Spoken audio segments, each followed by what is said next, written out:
asikaze simazi thina umveli inqanga ngoba sathi isikhula sibeleselwe ngencwadi. From Sunday school ubeleselwe ngencwadi. uNkulunkulu walithanda kangaka izwe wanikela ngendodana yakhe kuba iloyo okholwa yiyo angabhubhi kodwa imbubhi sigcwele umhlaba abe nokuphila okuphakade kodwa siyangcwaba every weekend.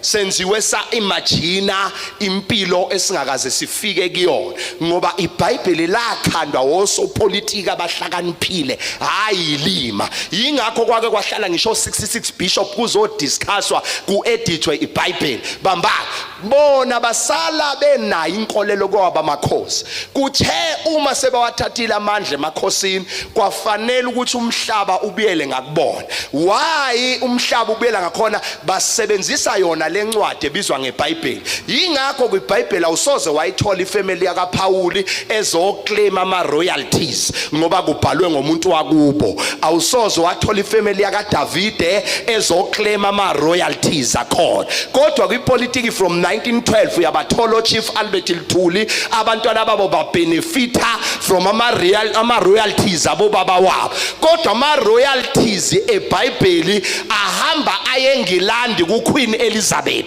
ngoba uQueen uyona eyantshontsha umhlaba waseAfrika nama resources aseAfrika. Yantshontsha ngani? Ngencwadi. Kusho ukuthi ama powers eBhayibheli umuntu obenefita ngama royalties eBhayibheli yilo behind ekubhalweni kwalo. Ubani? The Queen.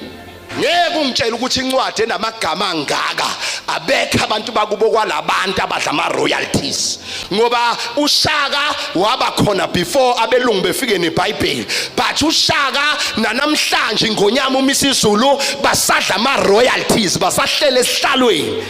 So yisemkhulu bapho babamkhulu boDavide, bapho babamkhulu boJosefa, bapho babamkhulu boPawuli, bapho babamkhulu boBhartimeyu.